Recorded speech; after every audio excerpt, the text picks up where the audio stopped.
Welcome to Seraan Hot Spring.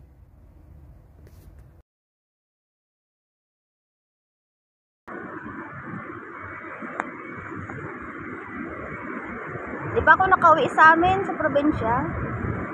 Kasi busy naman kasi sa school at saka kagala. Siguro next week. This week pala. Tapos pagbalik mo may ka. Next week. Pag-uwi niya at pagbalik dito may bulutong na at saka surprise. Pero depende pa kasi nga mayroong doon. Meron doon chicken pox. Probinsya ngayon at saka yung Sir Ice. Kaya nagdadalawang isip. Kasi di pa ako kasi nagkaroon nun. Kaya mahirap na. Saka ayaw ng mga amo ko na. Chicken pox. Ayaw ng mga amo ko. Kaya kailangan ko mag-ingat para po walang magiging problema sa pagbalik. Ay, oh no. Oh no!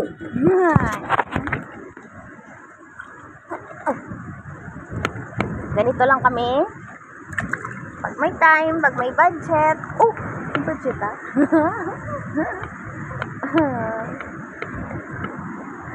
Treat ourselves.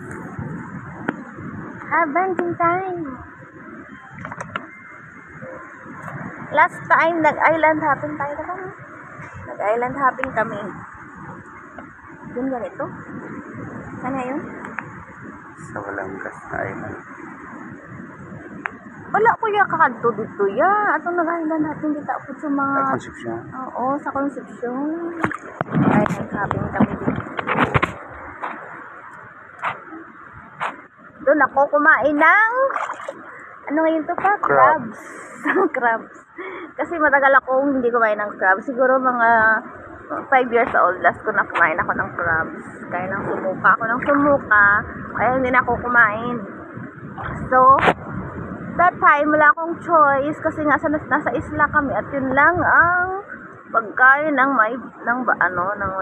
pinuntahan namin. So, kumain ako. At naparami ako, guys. Naparami ako mga langgan ng kain. Kaya ganun. So, light na daw. Kaya okay na.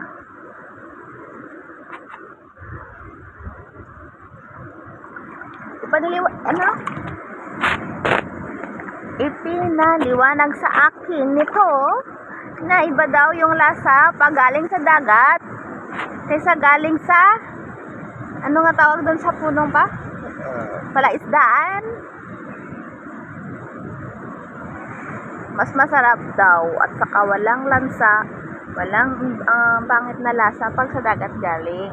Kaya yun, kumain ako ng marami. Wala naman kasi akong allergy, kaya lang nasusuka po ako. Kaya ganun. Tapos kumakain na rin ako ng shrimp. Kaya lang diba walang ulo. Tapos gusto ko lang yung lasa pag hindi naman di ako kumakain talaga. Kasi nga, mahirap nang masasayang yung pagkain sa tiyan. O, mailabas ko lang siya.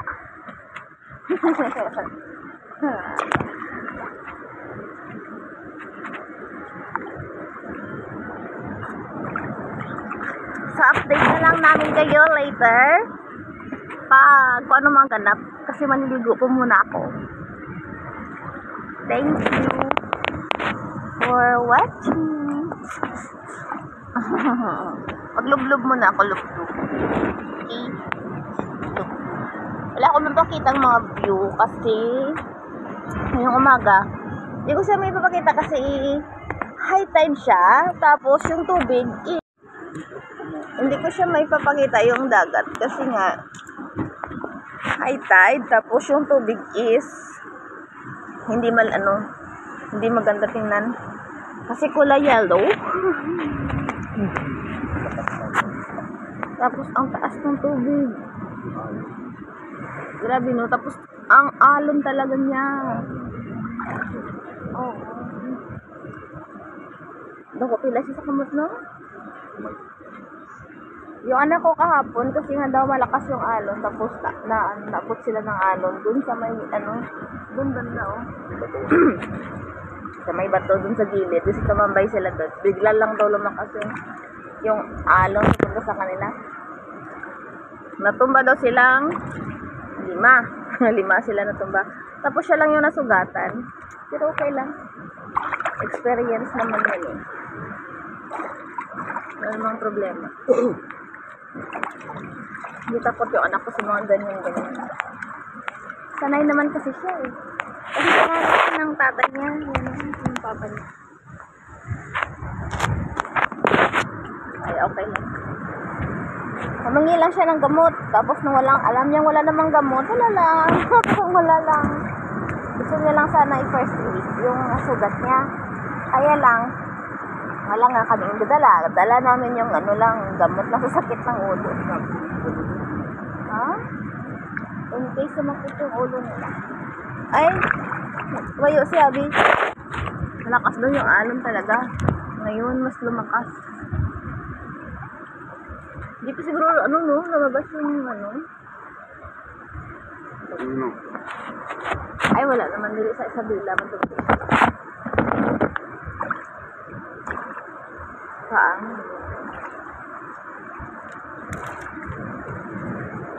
So, ayun. Sige na nga, maglublob na nga ako. Diyan na muna kayo, ha. Babalik ako. Pindot mo, amo na yung picture. Amo na siyang stop. Pero mula ni picture, naka-on na. Picture.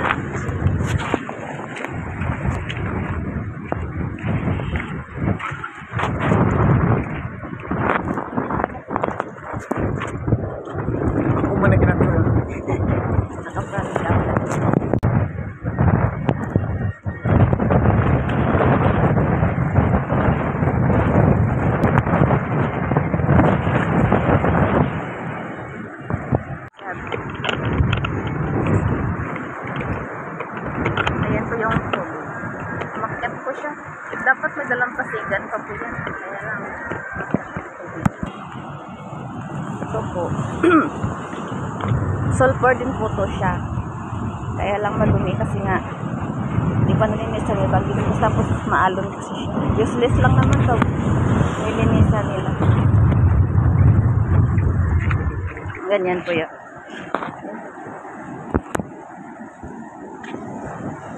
Kaya ako ni Habi na pumunta doon. Gilid.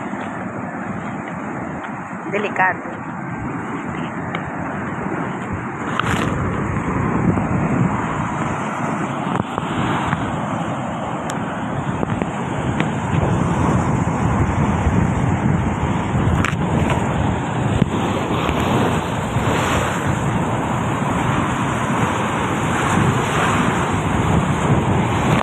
Wow, basta kami ng tubig dagat.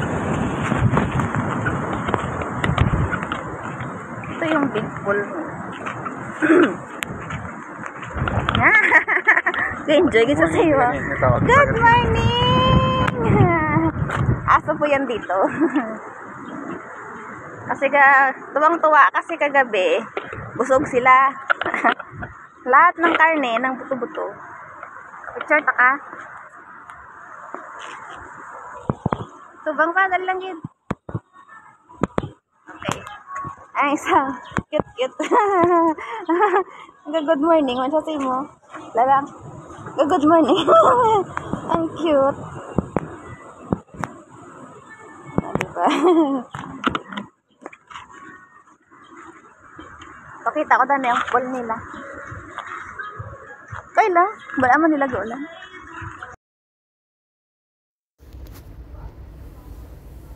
So, ito na yung big pool nila. Ayan. Malawak po yan. At naligo kami kahapon dyan. Kasama namin yung mga bata. At makikita nyo nga po yung tubig dagat doon. Na humahampas. Ito nga po yung grotto ni Mama Mary. Yan. Makikita mo yan malapit sa may reception nila. Ayan. Lalakad po kami.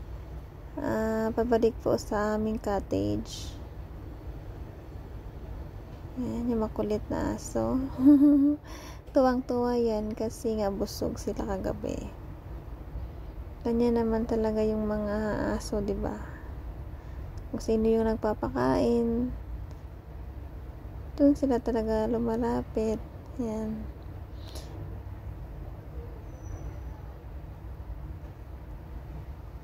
Naglalakad kami ni Habi. Ayan.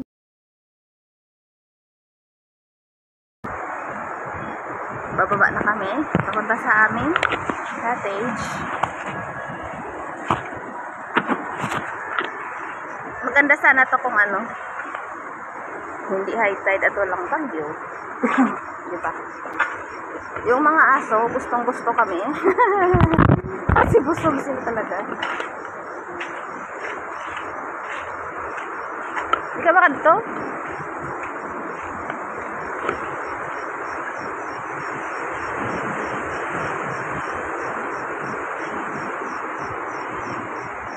Maganda sana ito kung hindi. Ay! Nagasulong tubig dagat to. Sa ilapol to sa dalom. Na high tide. Tubig dagat. Tubig dagat mo na.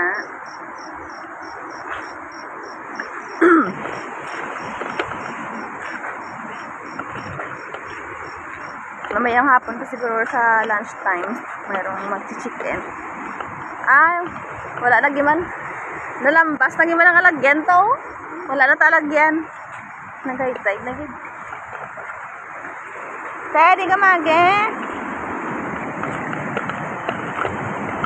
Doon. Plano ko saan ako pumunta doon, no? Yan, dyan. Mamaya. Pero siguro may time pa naman. Napaka-high tide kasi eh. Mag-low tide. Antayin ko.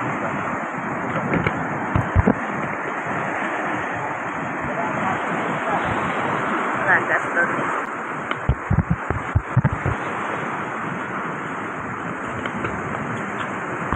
Yung mga bata, gigisingin namin pa na makaligo sila. Ay! Gising na pala sila, oh! Yung mga bata. Yun! Ayan! Ayan! Lambas ako! Ayan! Para lang may baha eh. Basa. Basa. Oh? Nag-aalmusal daw yung mga bata. Nagluto sila ng almusal. Malalaki na rin kasi sila eh. Kaya kaya nilang magluto.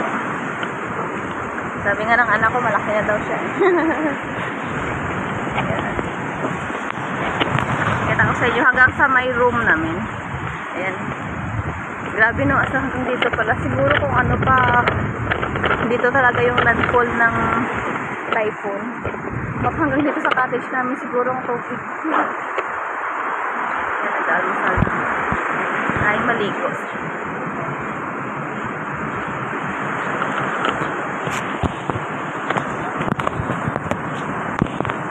Good morning, sunshine!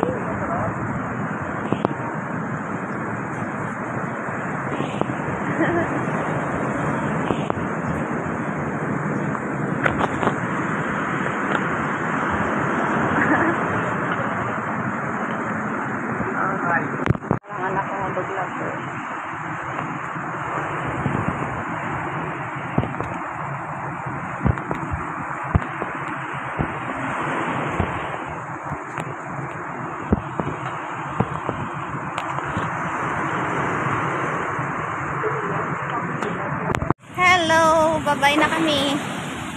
Go home na kami, go home. Yan na si Abby. Bye-bye, Sira. Next time again. Babalik kami. Babalik at babalik kami dito.